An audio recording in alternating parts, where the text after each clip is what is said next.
So we begin with developments in Yemen, where a Houthi military spokesman has confirmed to Al Jazeera that their fighters have hijacked a ship owned by an Israeli businessman in the southern Red Sea. At least 22 people were on board the Galaxy Leader, which is en route to Turkey from India. The Israeli military have called the situation a very serious event on a global level. Sarah Khairat joining us from West Jerusalem to tell us more about the reaction coming out of there, Sarah. Yeah, well, we've heard from Prime Minister Benjamin Netanyahu's office saying that it's actually 25 crew members. None of them are Israelis. It says that some of those on board are from Ukraine, Mexico, as well as the Philippines and Bulgaria, but no Israelis on the ship.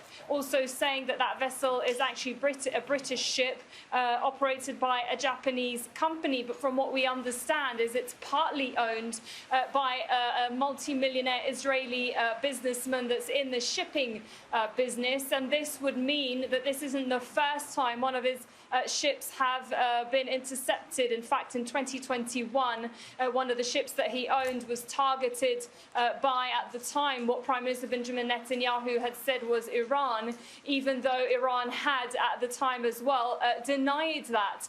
Well, here we are today, 12 hours post a video that was released by the Houthi, the Iranian-backed Houthi rebels in Yemen, who had released a statement via video saying that they will begin targeting ships that they deem as Israeli because of the escalation and because of the situation in Gaza. Now, if you actually look at the map, it's a strategic location because a lot of those ships that enter via that bottleneck as you go up in the southern parts of the Red Sea, up all the way to the top, will eventually lead you to the Suez Canal. And that is a main shipping lane and a main international shipping lane for the whole of the world that would pass all the way from Asia to bypass going all the way around Africa. It would cut through that Red Sea and onto Europe. What we understand is the ship was heading from Turkey to India. And that just gives you an idea of how strategic that location is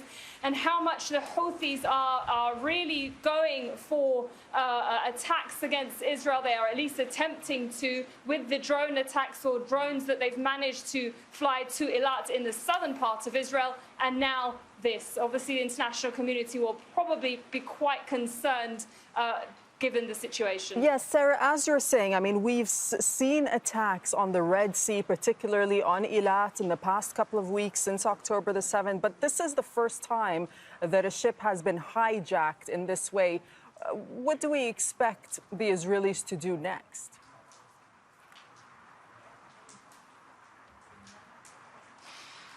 Well, last time this happened in 2021, when that explosion happened on that ship, it took time, of course, to say that Iran was behind it. But this time it's been very quick to blame Iran. Even though Israel says that it's not fighting a war on several fronts, it's trying to focus on Gaza. But it seems to be that this has become a regional concern where you have the Houthis in Yemen that are trying to target Israel. You also have the armed group Hezbollah, which is also backed by Iran on that southern border with the northern border, rather, with Lebanon. So it will be a major cause for concern because this really does show another level of escalation. You had several attempts by the Houthis in terms of sending those drones to try and strike Israel, especially in that southern area in Eilat. One of them had actually seemed to have been a mistake that ended up hitting or targeting an area in Egypt, in Al Arish, in that part of the country. But here you are now. This will be a major concern, especially for those shipping companies where millions and multi-million-dollar business that could also effectively affect the trade that will be going through from Asia via the Middle East to Europe and vice versa. Thank you, Sarah. We'll let you go for now. Thank you for that update. That's Sarah Khairat reporting for us. So now let's bring in Dorsa Jabari to find out whether there's been any Iranian reaction, Dorsa, to Israel quickly pointing the finger at Iran. Yes. Well, first of all, there has been no evidence put forth that Iran is behind this. This is an accusation made by the Israeli Prime Minister's office without any concrete evidence to support the allegations that Iran is behind this. Now, Iranian officials in the past few weeks since the October 7th attacks have been warning that there is a potential for this conflict to escalate in the region. And we've heard from Iran's supreme leader, from the Iranian foreign minister, Iranian president, all saying that it's a very, very tense situation and it has the potential to escalate, as we've just seen today, that escalation taking place. But in terms of this specific attack, we've only just heard from the Iranian foreign minister, who issued comments following a meeting with MPs, briefing them about the latest developments in the region.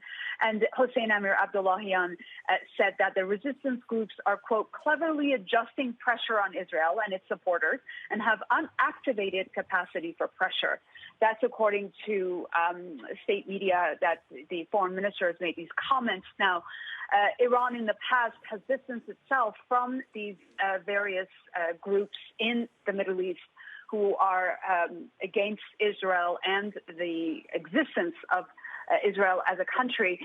The Iranians were the first, the supreme leader was the first to comment after the October 7th Hamas attack in Israel, saying that Iran had no knowledge of the attack. There was no cooperation between Iran's Revolutionary Guard and Hamas fighters to plan or carry out the attack, and that Iran supports Palestinian resistance groups in politically and economically in terms of aid, and very adamant that Iran had no part in that attack. But we have heard since that given Israel's continuous bombardment of Gaza and what they are doing, as Iranians call it, a genocide of the Palestinian population in Gaza, the conflict will spread. It will not be contained to just Gaza. And the Houthis in Yemen are part of the so-called axis of resistance of groups that Iran has called meaning these groups that fight are against the existence of Israel and the occupation of Israel in Palestine. And we've seen nearly 60 attacks take place from Syria, Iraq, and Yemen against Israel. All right, Dorsa, thank you so much. That's Dorsa Jabari reporting from Iran.